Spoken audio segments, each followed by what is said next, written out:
Ada keluarga yang tunggu setahun hanya untuk merasa daging buat pertama kali.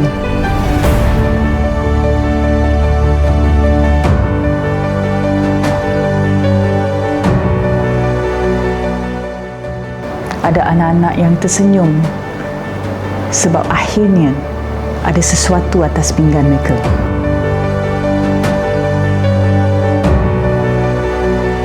Satu kurban menghidupkan banyak kehidupan. Tapi Lisa faham, kadang-kadang kita risau, betul ke dah sembelih? Kemana daging tu pergi? Sebab tu Lisa yakin dengan Kurban Aid.